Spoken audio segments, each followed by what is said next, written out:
Hey y'all, I just wanted to talk about a really cool plant. It's called aloe. It's aloe vera, but we know it as aloe. So it's like plant, but it has many uses. It's usually used for skin treatments, treating wounds, acne, burn. You can also use it internally to help with diabetes and bowel syndrome. And sometimes you can even use it for gum issues. So aloe has a rich source of antioxidants, and it especially has a lot of vitamin C and vitamin E. It also has antibacterial, antiviral, and antiseptic properties in it. So this is also why it helps heal wounds and treat skin conditions. Many skin conditions include cold sores, dry skin.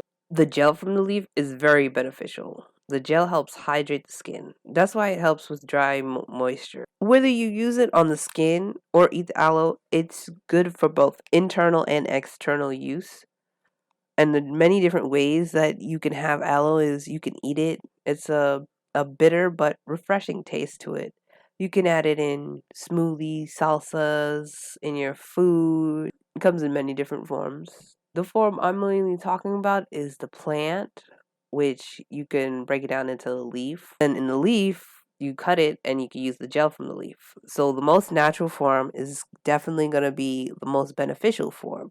But the other forms it comes is juice, the gel, like the gels you can get from the store, vitamin supplements, capsules, oil, and powder.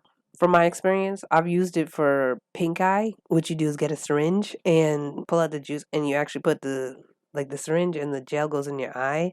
You wash it out a little bit, and that really helped. And also, when I had skin breakouts, I've used it. You just cut piece and you put it on your face, or even you start with the gel, like just rub the gel on your face and put it like every morning and every night. The first day I put it, I'd say like within the evening, like you could see that it was working. I have eaten it, but it's not the best thing in the world, but it's good for you. It's good to eat. It's one of the plants I go to when I have for symptoms of everything. It's always a good plant to have around the house, or at least the leaf. Thank you for watching. Hope you come back.